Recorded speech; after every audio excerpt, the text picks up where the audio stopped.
স্ত্রীর যে গহনা এটার মালিক কে বলেন তো? স্ত্রী। বুঝে শুনে বলতেছেন? বউয়ের যে গহনা, তার যে অলংকার, স্বর্ণ, এগুলার মালিক কি বউ নিজে না স্বামী? এবার বলে স্বামী। কথা উল্টে গেছে। দেখেন, আপনারাই সন্দেহের মধ্যে পড়ে গেছেন। আমি যে গোজামিল বলছি সাধে বলছি? আচ্ছা, বউ মালিক যদি হয় তাহলে আপনি বিদেশ যাওয়ার সময় এই স্বর্ণগুলা যদি বউর কাছে বলেন যে স্বর্ণগুলা দাও বিক্রি করে, আমার ভিসা কিনে বিদেশ যাব, আমি বিদেশে গেলে আবার তোমার কিনে দিব। বউ যদি বলে যে স্বর্ণ যেহেতু আমার, আমি তোমাকে দেব না, কারণ কেউ আমার কাছ থেকে লোন চাইলেই কি আমি দিতে বাধ্য? আমার বিশ্বাস হয় না তুমি আবার কবে চাকরি করে টাকা কামায় আমার দিতে পারবা কি পারবা না, সরি আমি তোমাকে দিলাম না। কি বলেন, এ অধিকার মহিলাদেরকে দেওয়া হয়? কোন ফ্যামিলিতে আছে এটা? কোন মহিলা যদি এটা বলে, ওই ঘরের ভাত কি তার কপালে আর জুটবে? কি বলেন? তাহলে মহিলা মালিক কেমনে হইলো? একটু আগে না বললেন মহিলা মালিক, তো মালিক হলে মালিকের এই দুরবস্থা থাকে? আচ্ছা, আরেকটা এক্সাম্পল নেই, বলেন যদি কোনো মহিলা বলে যে স্বর্ণ গহনা এগুলো তো আমাকে দিয়ে দিছো তুমি, তোমার বাপেরা দিছে, তোমরা দিছো, বিয়ের সময় মহর হিসাবে দিছো, যেমনি দিছো দিছো, এখন যেহেতু এটার মালিক আমি, তো আমি এগুলো বিক্রি করে আমার ভাইটা বেকার আছে ওর দিয়ে দিব, আমার বোনটা একটু কষ্ট আছে ওকে দিয়ে দিব, আমার বাপ মাকে আমি গিফট করব, অথবা আমি একটু মার্কিং টার্কিং করবো, আমার যা খুশি তা করব। মহিলা যদি সব স্বর্ণগুলো নিয়ে স্বর্ণকারের দোকানে বিক্রি করে ফেলায়, কি বলেন, ওই সংসারে ভাত খাইতে পারবে? তাহলে সে মালিক কেমনে হইল বলেন তো? আচ্ছা, এবার আপনি বলবেন তাহলে ঠিক আছে হুজুর, তাহলে স্বামী মালিক, তাইলে আরেক ভেজাল হবে। স্বামী যদি মালিক হয় তাহলে স্ত্রীকে যে মহারণা দিছে, এ মহারণা যদি তার মালিকানাই থাকে, মহারণা আদায় হয়েছে? বুঝেন নাই কথা? আপনি 5 ভরি 3 ভরি 2 ভরি স্বর্ণ দিলেন, কি বাবদ? মোহর বাবদ। মোহরটা এটা তো স্ত্রীর প্রাপ্য। আল্লাহ বলেছেন ওয়াতুন নিসা সাদকাতিহিন্না নিহলা। মহিলাদেরকে এত ঠকান এদেশে ঠকানো হয়, পৃথিবীর অন্য কোনো দেশে আছে কিনা জানি না আমি। এদেশে অবশ্য ভারত বা অন্যান্য দেশে যেতে আমরা অনেক ভালো আছি, কিন্তু তারপরে আমরা এখন এজ এ মুসলমান আমরা অনেক পিছিয়ে আছি। পৃথিবীর অন্য কোনো মুসলমান দেশের সাথে তুলনা করলে আমরা এই জায়গায় খুব বাজে একটা জায়গায় আছি।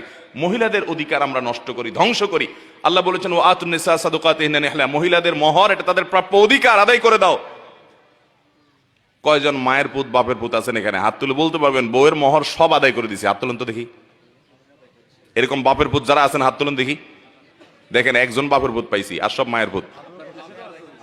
পিছনে দেখিনি আমি, সামনে দেখতেছি তো, আমার তো পিছে চোখ নাই রে ভাই। আচ্ছা নামান। আর বাকি যে হাত উঠলো না, কাহিনী কি? বিয়ে করে নাই। আবিয়াত্তা, আবিয়াত্তা কয়টা আছে? বিয়েত্তা নাই এর মধ্যে? এসব কি আবিয়াত্তা মাহফিল? এই যে সব বিয়েতে মানুষ হাত তুলছে, মহর দেন নাই কেন? ভাইরা আমার, স্ত্রীর মহারণা পরিশোধ করে দিবেন, খবরদার, এটা তার প্রাপ্য অধিকার। এবং দেওয়ার পরে বলে দিবেন এটা তোমার রাইট, তুমি কি তোমার বাপেরই দিবা না, তোমার ভাইকে দিবা না, তোমার বোনকে দিবা না, তুমি দান করবা না আমাকেও কিছু দিবে, এটা তোমার ব্যাপার, স্বাধীনতা তাকে দিতে হবে। আমরা অনেকে এই ক্ষেত্রে অনেক অবিচার করে থাকি। মহারণা পরিশোধ করবেন তো ইনশাআল্লাহ? একসাথে পরিশোধ করার ক্ষমতা না থাকলে স্ত্রীর কাছে একটা দরখাস্ত লিখবেন, বরাবর মোহতারামা বিষয় কিস্তিতে মহারণা পরিশোধের আবেদন, যথাবিহিত সম্মান প্রদর্শন পূর্বক নিবেদন, এই যে আমি আপনার সম্পর্কে স্বামী হই, মোহরের টাকা এত লাখ টাকা ধরা হয়েছে আমার অযোগ্যতা সত্ত্বেও, আমি সেজন্য দুঃখ প্রকাশ করছি।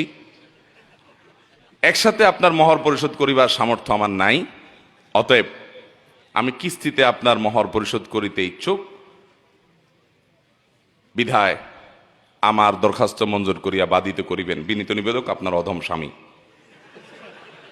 এরকম দরখাস্ত বউয়ের কাছে লিখে, দরখাস্ত লেখা লাগবে, এটা মজা করে বললাম, মানে বউকে আপনি প্রয়োজনে কিস্তিতে দিবেন, কিন্তু মোহর দিতে হবে। দিবেন তো ইনশাআল্লাহ? এবং দেওয়ার পর আবার ছোট লোকের মতো দাঁড়ায় থাকবেন না যে কি করবা, সে কি করবে এটা তার ব্যাপার, আপনি তাকে জোর করতে, হ্যাঁ অবশ্যই। এটা শুনে আবার আমাদের মা বোনরা মাস্তানি শুরু করেন না যে স্বামীকে আর জিজ্ঞাসা করবো না, যা খুশি করবো। আমাদের দেশে বেশিরভাগ মানুষ মধ্যবিত্ত, নিম্ন মধ্যবিত্তের মানুষ, স্বামী স্ত্রী পরামর্শ করে যাতে এটা কল্যাণকর কিছু হয় সেটা করবেন। আমি আমার মোহরের টাকা দিয়া আমার স্ত্রীকে 1 কাঠা জায়গা কিনে দিয়েছি কামরাঙ্গীর চরে, এবং ভদ্র মহিলাকে মোহরের টাকা দেওয়ার পরে দেখি বাসায় ফেলে রাখছে অনেক দিন। কি ব্যাপার, বাসায় ফেলে রাখছো কেন? তোমার মোহরের টাকা আমার বাসায় এই আলমারিতে কেন? তো বলে আমি কি করব? আমি বললাম এটা তোমার দায়িত্বে নাও, তোমার ড্রয়ারে নাও, তোমার নিয়ন্ত্রণে নাও। বলে আমি কি করব? তা আমার দেশে মেয়েরা এত আলাবোলা, এত সোজা, ওই সুযোগে পুরুষগুলা সব বাটপারি করে মেয়েদের সাথে। অতএব বাটপার স্বামী হবেন না ভালো স্বামী হবেন? বইয়ের যদি গহনা বিক্রি করা লাগে তার অনুমতি নেবেন। যাই হোক, আমার মূল প্রশ্নের উত্তরে আবার ফিরে আসি। স্ত্রী যদি টাকা পয়সা উপার্জন করে, এগুলোর মালিক স্ত্রী।